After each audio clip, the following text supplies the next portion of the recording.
We're going to be eating spaghetti and beans as our night food, and I'm surely going to be the cook because there's no one else to do the cooking apart from me. What I did first was to place my water on my gas, then went in with a little bit of salt and oil into my water, then let it boil for a minute before putting in my spaghetti into my boiling water. When I'm very sure the spaghetti has done very well to the point I want it to done, I sift it out and place it back on the gas for the pot to dry. When the pot dried up very well, I went in with a little bit of groundnut oil and a spoon of salt into my oil. I also went in my chopped onions. Making use of my usual Juno pepper jollof to cook my spaghetti. I used only one sachet of tomato. Why? Because I'm using the stew that remains from my previous cooking. I had stirred everything before adding in the stew. At this point, I added in my stew, then stirred it together. I made sure I allowed it to fry for a little bit before adding in my spices, which include my already pounded crayfish and pepper, my nut cube, my salt, and then my spices, to include lasso and masala curry. I turned everything, all the ingredients I put into the sauce, I turned it very well to make sure it went around very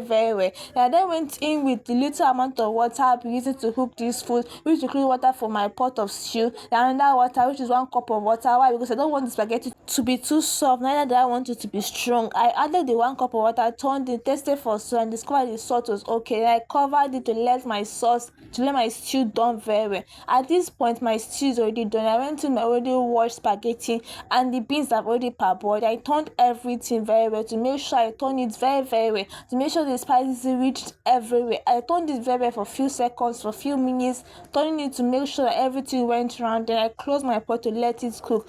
And when I open my pot again, my spaghetti is already done. It gave everything it needs to give. My food was neither pepperish nor salty. It was just Munachi, you did very well. I even heard myself, when looking at it from the screen here, you can see that this spaghetti is giving. I tasted it and it tasted so nice. Thanks for watching. Bye. See you in my next